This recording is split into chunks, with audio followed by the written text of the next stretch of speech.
नमस्कार, सीएनबीसी आवाज पर आपका बहुत बहुत स्वागत है। और ये साल खत्म होने वाला है, बड़ा इंपॉर्टेंट रहा ये साल रियल एस्टेट के लिहाज से। 2022 का शुरुआत अलग तरीके से, अंत अब अलग तरीके से होने जा रहा है और बहुत कुछ घट गया। इस बीच ढेर सारे रिकॉर्ड्स बने हैं बिक्री के और रियल एस्टेट ने पूरा एक नया ही नजारा देख लिया अपने अंदर। आप में से बहुत सारे लोगों ने अपना पहला और नया घर खरीदा है, बहुतों ने शायद घर बदला होगा, निवेश के भी अब मन में ख्याल आ रहे होंगे। तो यही सारी बातचीत आज हम करेंगे कि 2022 कैसा रहा रियल एस्टेट के लिहाज से, और अब इस आधार पर हम 2023 की भी एक तस्वीर बनाने की कोशिश करेंगे कि ये साल कैसा रहेगा। और ये सारी बातचीत करने के लिए आज हमने आमंत्रित किया है स्टूडियो में एक खास मेहमान को। वैसे आप उनसे अच्छी तरह परिचित हैं, लेकिन फिर भी आपका परिचय करा दे। अरविंद नंदन साहब, MD research and consulting, Savills India. Sir, बहुत बहुत स्वागत है आपका प्रॉपर्टी गुरु में। जैसा मैंने कहा कि पिछले 2-3 साल वैसे रियल एस्टेट के लिए अलग तरीके के रहे। जब पैंडेमिक आया, कई बार हम उसकी चर्चा कर चुके हैं। अब पैंडेमिक कह सकते हैं कि लगभग समाप्त है और ये साल पैंडेमिक मुक्त ही रहा, जहां पर हमने काफी सारी चीजें होती हुई देखी। 2022 को अगर हम रियल एस्टेट के लिहाज से देखें, आपको ये साल कैसा लगा? 2022 मेरा ख्याल है मोटे तौर पर हम 2 हिस्सों में बांट के देख सकते हैं विपिन जी। और वो 2 हिस्से बड़े आसान से 2 हिस्से हैं। आप पहला हाफ साल का ले लें और दूसरा हाफ जो अब खत्म होने पे है जी। तो जो पहला हाफ है उसकी जब शुरुआत हुई थी तो एक थर्ड वेव की सडनली एक मेरा ख्याल एक स्केयर पैदा हुई थी, लेकिन वो फिर बड़ी जल्दी सबसाइड हो गई। और उसके बाद से रियल एस्टेट में जो उठान आया वो बहुत पॉजिटिव रहा। चाहे आप कमर्शियल रियल एस्टेट की बात करें, रेजिडेंशियल में सेल्स की बात करें, तो हर लहजे से, हर पॉइंट ऑफ व्यू से वो काफ़ी अच्छा रहा जी। सेकेंड हाफ में भी जो थर्ड क्वार्टर था सितंबर तक का, उसमें काफ़ी अच्छा था। अब जाकर कमर्शियल रियल एस्टेट में थोड़ी सी उलझन की स्थिति लगता है पैदा हो रही है, लेकिन अभी परमानेंट है या नहीं कह नहीं सकते। रेजिडेंशियल का जहाँ तक सवाल है, ये लगातार बढ़ता रहा है। इनफैक्ट एक बहुत सरल सा आंकड़ा, छोटा सा आंकड़ा है कि शुरू के 3 क्वार्टर्स की अगर हम सेल देखें तो ये पिछले पूरे साल की सेल से ऊपर हो चुकी है, ज़्यादा हो चुकी है। तो काफ़ी पॉजिटिव रहा है, पर्टिकुलरली रेजिडेंशियल रियल एस्टेट से। और शायद हम गहराई से आगे बात करेंगे इस पर, लेकिन कुछ आंकड़े या रिपोर्ट्स ढेर सारी हैं क्योंकि अब साल का अंत है। तो मैं ये भी देख रहा था कि एक एस्टिमेट के मुताबिक अगर सब कुछ सही रहा और इसी वेलोसिटी से सेल्स चले तो ये साल जब हम क्लोज कर रहे होंगे और आंकड़े फाइनल हमारे पास होंगे तो शायद 2014 का जो पीक था जी, उसको भी ये पीछे छोड़ देगा। कुछ 2.5 लाख से ऊपर के ज्यादा के सेल्स रेजिडेंशियल में। लेकिन थोड़ा जैसा आपने कहा, हम और बारीकी से इसके अंदर जाते हैं कि जो एक मेजर शिफ्ट देखने को मिला वो ये कि इससे पहले अगर हम बात करें पैंडेमिक या प्री पैंडेमिक, तो अफोर्डेबल सेगमेंट सब कुछ ड्राइव कर रहा था। डिमांड भी थी और उस तरह से सप्लाई भी आ रही थी। लेकिन अभी जो घर बिके हैं उसमें ज्यादा करके मिड, प्रीमियम, लग्जरी, इन्होंने सेल्स ज्यादा कैटर किए हैं। और साथ में ये भी कि लॉन्चेस भी हम देख रहे हैं तो इसी कैटेगरीज में ज्यादा होते नजर आए। तो ये जो शिफ्ट है, इसके पीछे का कोई खास कारण आप देखते हैं? 2-3 वजहें दिखाई पड़ती हैं। सबसे पहले तो जो आपने कहा कि पिछले 2-3 साल रेजिडेंशियल रियल एस्टेट जो है वो अफोर्डेबल के ऊपर ही चल रहा था। और ये एक तरह से बहुत अच्छा सिग्नल था मार्केट में, क्योंकि हमने एक ओवर प्राइस मार्केट देखा था 6-7 साल पहले, वहाँ से शिफ्ट होकर ये अफोर्डेबल की तरफ आ गया। अब जो मार्केट दिखाई पड़ता है इसमें मिड सेगमेंट, यानी कि आप कह लें 50 लाख से 75-80 लाख तक की जो सेगमेंट है वो सबसे बड़ी सेगमेंट अब बन चुकी है। और ये शिफ्ट न सिर्फ मिड सेगमेंट पर है, बल्कि धीरे धीरे जो अपर सेगमेंट जिनकी आपने बात की, प्रीमियम और लग्जरी, उनमें भी सेल बढ़ रही है। ये बड़ी आसानी से 2 चीज़ें दिखाता है विपिन जी। सबसे पहले तो ये कि जो बड़े इन्वेस्टर हैं, जो शायद अभी तक नब्स को जांचने परखने की कोशिश में थे, अब उनका कॉन्फिडेंस लौट आया है कि मार्केट में इन्वेस्टमेंट करने का समय अब ठीक हो चला है। एक तो ये कारण है।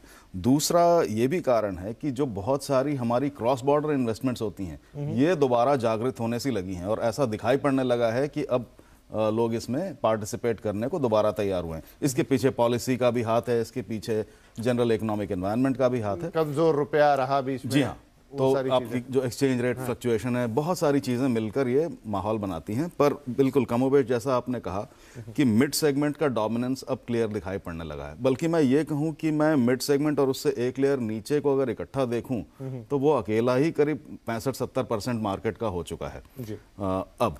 और धीरे धीरे ये शिफ्ट जो है प्रीमियम और लग्जरी की तरफ भी जा रहा है। तो इन्वेस्टर का कॉन्फिडेंस, अगर इसे बहुत छोटे में समराइज करना हो, इन्वेस्टर का जो कॉन्फिडेंस है, और खासकर वो इन्वेस्टर जो ईएमआई डिपेंडेंट नहीं है बहुत ज्यादा, जो ईएमआई डिपेंडेंट है उनकी अलग कहानी होती है, जो नॉन ईएमआई डिपेंडेंट है उनकी एक अलग अप्रोच होती है। तो नॉन ईएमआई डिपेंडेंट सेगमेंट जो है उसका कॉन्फिडेंस जो अब मार्केट में बहुत साफ साफ परिलक्षित होता है, दिखाई पड़ता है, ये एक तरह से उसका एविडेंस है, आप कह सकते हैं। राइट। तो ये बड़ा इंपॉर्टेंट प्रश्न है कि क्या रियल एस्टेट में फिर से निवेश करने का वक्त आ गया। आपने कहा भी इसे 2-3 कैटेगरी में बांट सकते हैं। ऐसे लोग जिनको ईएमआई की कोई जरूरत नहीं है, लोन लेके वो निवेश नहीं कर रहे हैं, कुछ ऐसे जो लोन लेके कर रहे हैं। इसको मैं थोड़ा आगे टच करता हूं, लेकिन उससे पहले 2-3 अहम सवाल।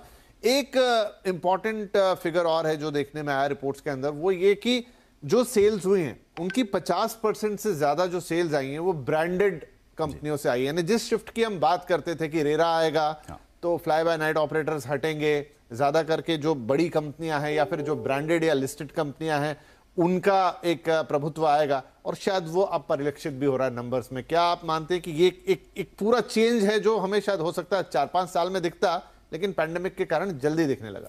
देखिए, ये बिल्कुल ये एक सीक्वेंस ऑफ इवेंट्स है, या कह सकते हैं चेन ऑफ इवेंट्स हैं, जो धीरे धीरे भारत के रियल एस्टेट मार्केट को मैच्योरिटी की तरफ ले जा रही हैं, और ये दिखाई पड़ रहा है। रेरा एक बहुत अहम वाटरशेड मोमेंट था, आप कह सकते हैं। रेरा से मार्केट में जो अनवांटेड या डिसऑर्गेनाइज्ड एलिमेंट्स थे वो धीरे धीरे एलिमिनेट होने लगे।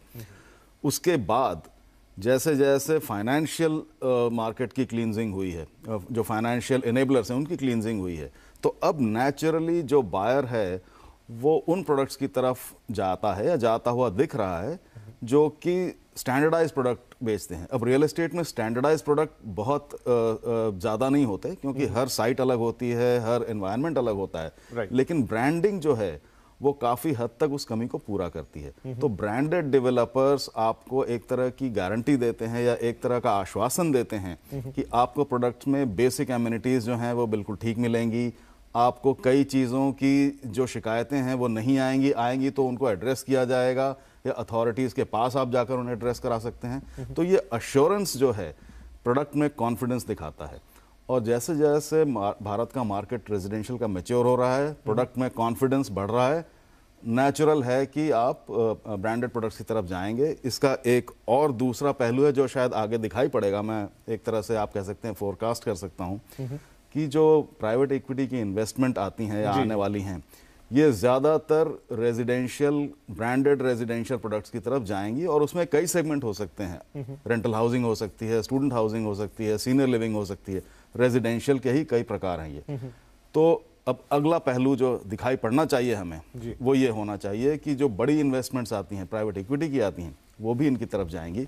तो मैं समझता हूँ बिल्कुल हमारी जो ट्रेन है, जो गाड़ी है, सही दिशा में जा रही है कि अब हम ब्रांडेड प्रोडक्ट्स की तरफ ज़्यादा आकर्षित हो रहे हैं, और एक तरह से इससे पूरी इकोनॉमिक साइकिल कंप्लीट हो जाएगी। लोग जो एंड कंज्यूमर्स हैं उनको अच्छी चीज़, जैसा आपने कहा, वक्त पे डिलीवरी और ये तमाम चीज़ें, और मार्केट क्लीन रहेगा, और दूसरा वो रहेगा तो उसका जो आफ्टर इफेक्ट कह लीजिए या उसका जो एक प्लस पॉइंट है वो ये है कि यहाँ पर फॉरेन इक्विटी आती हुई हमको अच्छी क्वालिटी की इन्वेस्टमेंट्स इसमें आती हुई दिखाई देंगे, जो रियल एस्टेट सेक्टर के लिए अच्छा है, खरीदारों के लिए भी और घर बनाने वालों के लिए भी।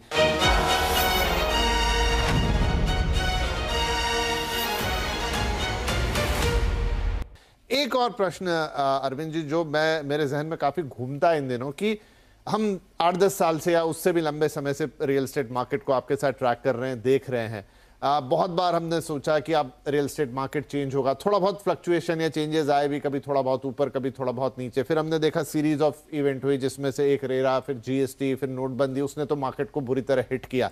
लेकिन फिर हमने देखा पैंडेमिक आया, और जो किसी को उम्मीद नहीं थी वो कमाल हुआ कि जो almost coffin in the nail होना चाहिए था, उसकी जगह उल्टा हो गया कि रिजरेक्शन देख लिया आपने किसी चीज का। तो क्या अगर ये घटना नहीं घटती, ये मेरे मन में सवाल आता है कि पैंडेमिक नहीं आता। देखिए, हम कहते थे डिमांड हमेशा से मार्केट में, अगर आप सही प्राइस पॉइंट पे बेचेंगे तो बिक जाएगा, बातें होती थी, होता कुछ नहीं था। लेकिन जब ये घटना घटी तो ऐसे लोग भी आ गए जो मिलेनियल्स की हम बात करते हैं कि जो घर नहीं खरीद रहे थे, उनको घर की महत्ता पता चली, वो खरीदने आ गए। इंटरेस्ट रेट भी आपके हिसाब से हो गए। जो घर बेचने वाले थे उनके भी माइंडसेट में थोड़ा सा अंतर आया कि नहीं भाई, मुझे बेचना है, मैं होल्ड नहीं करूंगा। तो ये सब कुछ ट्रिगर हुआ। अगर ये ना होता तो क्या हम ये सारी बातचीत ना कर रहे होते? ये बड़ा कठिन है कहना कि क्या होता तो क्या होता या क्या ना होता। नहीं, मतलब ये पैंडेमिक अगर ना आता, हाँ। वहां से जो माइंडसेट चेंज हुआ, खरीदार का भी, बनाने वाले का भी, बेचने का भी, फिर इनेबलर्स आ गए कि इंटरेस्ट रेट थोड़े से सॉफ्ट हो गए, या गवर्नमेंट ने कुछ अपनी तरफ से इंसेंटिव्स दे दिए, सब एक साथ क्लब हुआ। तो ये एक ऐसी क्या कहूं भौगोलिक घटना घट गई जो ब्रह्मांड में ना घटती तो फिर हम ये हम कह सकते हैं बिल्कुल कि देखिए, वैसे तो मार्केट धीरे धीरे इस रियलाइजेशन पे आ गया था कि वो एक खास तरह के प्रोडक्ट्स और बहुत ऊंची प्राइसिंग पर सस्टेन नहीं करता। और वो पैंडेमिक के 2-3 साल पहले से वो करेक्शन हो रही थी, लेकिन वो बहुत प्रबल नहीं थी या बहुत प्रमुखता से दिखाई नहीं पड़ती थी। जैसा आपने कहा, पैंडेमिक ने आकर एक तरह से पूरे मार्केट के सारे प्लेयर्स की चूलें हिला दी जी। तो जितना भी डाउट बचा था मन में कि प्रोडक्ट कैसा होना चाहिए, किस सेगमेंट में होना चाहिए, जो ना खरीदने वाले हैं उन्हें खरीदना चाहिए कि नहीं खरीदना चाहिए, ये सारे डाउट्स एक तरह से उसने बिल्कुल क्लियर कर दिया, शीशे की तरह साफ हो गया। और उसके ऊपर से आया पॉलिसी एनवायरनमेंट जिसने ये रियलाइज किया कि सपोर्ट देने की ज़रूरत है। तो भले हमारे सेंट्रल पॉलिसी के रोल रहे हो, स्टेट गवर्नमेंट ने जो स्टैम्प ड्यूटी में रिडक्शन किए, रिडक्शन दिए, फिर उसके बाद जो हमारी मॉनेटरी पॉलिसी है उसने सपोर्ट दिया। 4% पर हमने 1.5 साल तक इंटरेस्ट रेट्स को होल्ड किया, जिसकी वजह से हमारी जो लेंडिंग रेट है होम लोन की वो बहुत माकूल हो गई, 6% के आसपास थी अगर आप देखें साल भर पहले भी। बिल्कुल। तो इन सब ने मिलकर जो डिमांड साइड था उसे काफ़ी सपोर्ट दिया है। और डिमांड साइड वैसे भी तैयार था, लेकिन उसको माकूल माहौल मिलता नहीं था। जब आपने दे दिया और मार्केट में इन्वेंट्री तो वैसे भी थी, तो उसने जाकर उसमें पार्टिसिपेट करना शुरू किया। और जब उसने शुरू किया तो सप्लाई साइड का हौसला और बढ़ गया। अब ये अलग पहलू है कि सप्लाई साइड की मुसीबतें भी बढ़ गई हैं इन्फ्लेशन बढ़ने से और तमाम, पर वो अलग। लेकिन मजेदार बात ये देखिए कि इंटरेस्ट रेट आपने कहा 6%, अब ऑलमोस्ट हम वहां से 2% या +2% का जम देख चुके हैं, जो सिग्निफिकेंट होता है। लेकिन बावजूद उसके सेल्स आ रहे हैं, कीमतें भी across the board due to inflationary pressure कह लीजिए, रॉ मटेरियल महंगाई है, वो 5 से 7% सबने बढ़ाई है, भले रीजनेबल बढ़ाई है लेकिन बढ़ाई है। लेकिन बावजूद उसके अभी तक हम रिकॉर्ड सेल्स के नंबर बैक टू बैक हर महीने देख रहे हैं। जी हाँ, तो इसमें 2 चीज़ों को डिस्कस करना बहुत ज़रूरी है। एक तो ये कि इसने मार्केट को डिस्करेज नहीं किया, और जैसा हम पहले से कहते आ रहे थे कि जब तक ये 300-350 बेसिस पॉइंट ना बढ़ जाए बहुत कम पीरियड में, तब तक सेल पे फर्क नहीं पड़ेगा, क्योंकि डिमांड साइड को इतनी इंसेंटिव्स मिल चुकी हैं कि उसका मोमेंटम बिल्डअप हो गया है, जो इस साल पूरा दिखाई पड़ रहा है। सप्लाई साइड ने भी अपनी तरफ से कीमतों में 40-45% की बढ़ोतरी, इनपुट कॉस्ट में बढ़ोतरी के बावजूद सिर्फ 7-8% ही बढ़ोतरी की है एंड प्रोडक्ट में, यानी कि काफ़ी अब्जॉर्ब किया है, मार्केट को उन्होंने मेंटेन करके रखा है। तो ये तो एक पार्ट हुआ। जो दूसरा पार्ट है, जिस पर हम पहले भी शायद बात कर चुके हैं, कि अब अगर हमारा इंटरेस्ट रेट बढ़ता गया जी, और कहीं इसने 9.5-10% टच कर दिया, तो हम वहां पहुंच जाएंगे जहां हम आज से 12-13-14 साल पहले थे, जब 11.5-12% पर लेंडिंग होती थी होम लोन की, और वो शायद बहुत मुनासिब नहीं होगा। लेकिन वो अभी दूर की कहानी है। बल्कि मैं तो कहता हूं पॉजिटिविटी ये है कि कल के जो आंकड़े आए हैं अभी, उसमें हमारी जो रिटेल इन्फ्लेशन है वो वापस आरबीआई की टॉलरेंस रेंज के अंदर आ चुकी है। बिल्कुल। तो शायद वो दिन ना देखना पड़े। तो पहला हिस्सा तो ये है कि कीमतें बढ़ी, जो भी हुआ, लेकिन एक कंट्रोल के अंदर था और डिमांड साइड उससे कहीं डिस्करेज होकर भाग नहीं गई।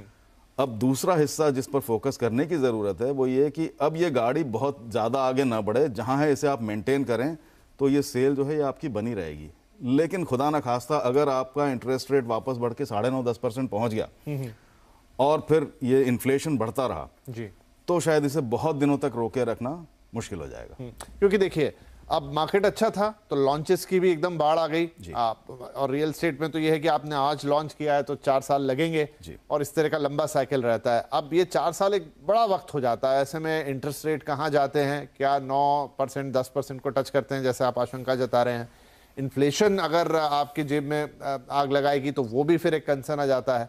और अभी का जो मार्केट चला है वो हमने यही देखा है कि जो लोग लोन लेके घर खरीद रहे हैं या अपफ्रंट बायर्स हैं, जो फेंस सेटर थे, कुछ भी कह लीजिए, वो आगे आए और उन्होंने इस मार्केट को एक पुश दिया। तो अब यहां से 2023 की जो कहानी जाएगी वो भी इन सारे फैक्टर्स पर डिपेंड करेगी।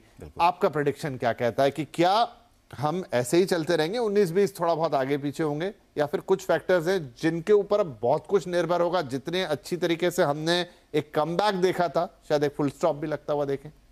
नहीं, फुल स्टॉप लगता हुआ तो नहीं देखता हूं मैं। मुझे ऐसा लगता है कि हम बहुत अच्छे मोमेंटम पे आ चुके हैं मार्केट में, और ये शायद बिगड़ेगा नहीं जब तक कि कोई बहुत बड़ी अनदेखी घटना ना हो जाए। अनदेखी घटनाएं दो हुई हैं पिछले 2-3 सालों में। एक तो पैंडेमिक, हम सब जानते हैं, दूसरा जो यूरोप में इस साल युद्ध छिड़ गया और उसने धीमे धीमे करके बहुत सारे डिसरप्शंस पैदा किए। ये दोनों ही एक तरह से अनदेखी घटनाएं थी, लेकिन मार्केट ने इन सब चीज़ों को फैक्टर इन कर लिया है अब। और उसके बावजूद हमारी, आप इस साल देखें तो सेल हर क्वार्टर में करीब 85-86 हज़ार यूनिट्स की है टॉप 6 सिटीज़ के अंदर जी। कलकत्ता को भी अगर मिला लें तो 88-89 हज़ार के आसपास की सेल होती है। और अब अगर इससे बहुत नीचे मार्केट को जाना होगा तो कोई बहुत बड़ी घटना या दुर्घटना होगी तभी जाएगा। तो मुझे ऐसा लगता है कि 2023 में ये मोमेंटम बरकरार रहेगा। आरबीआई बहुत हद तक सक्सेसफुल है अपने मिशन में कि उसे जो इन्फ्लेशन है उसे कंट्रोल में रखना है, और अगर वो उसमें कामयाब हो जाते हैं बगैर इंटरेस्ट रेट को बहुत ज़्यादा बढ़ाए, तो मैं नहीं समझता कोई कारण है कि सडनली हमारा मार्केट गिर पड़ेगा या ये मोमेंटम बिगड़ और आई थिंक उनके जहन में भी ये बात होगी कि जो सेक्टर इतना अच्छा कर रहा है या जो सेक्टर इतने समय बाद रिवाइव किया, और अकेला हाउसिंग नहीं, और 10 सेक्टर होते हैं जो इंटरेस्ट रेट से प्रभावित होते हैं या पूरी इकोनॉमी, तो शायद वो भी उसको धकेल के जब तक कि, जैसा आपने कहा कि अब कोई दुर्घटना ही ना घट जाए, शायद वहां तक ले जाने की कोशिश ना करें। एक जगह वो फुल स्टॉप लगाएंगे, बहुत सारे कारण होंगे। अब क्विकली 2 सवाल मेरे रहेंगे आपसे। पहला तो ये कि जिन्होंने घर खरीद लिया उन्होंने तो ठीक, लेकिन जो अब ये सारी परिस्थितियां देख रहे हैं, जो हम बातचीत कर रहे हैं, तो उनके मन में असमंजस है, उनके लिए क्या उन्हें आगे बढ़ना चाहिए, थोड़ी रिस्क लेनी चाहिए, और जो उनकी सोच बदल गई कि नहीं मुझे घर चाहिए, एक सेफ्टी पैकेट चाहिए, उन्हें आगे बढ़ना चाहिए और ले लेना चाहिए?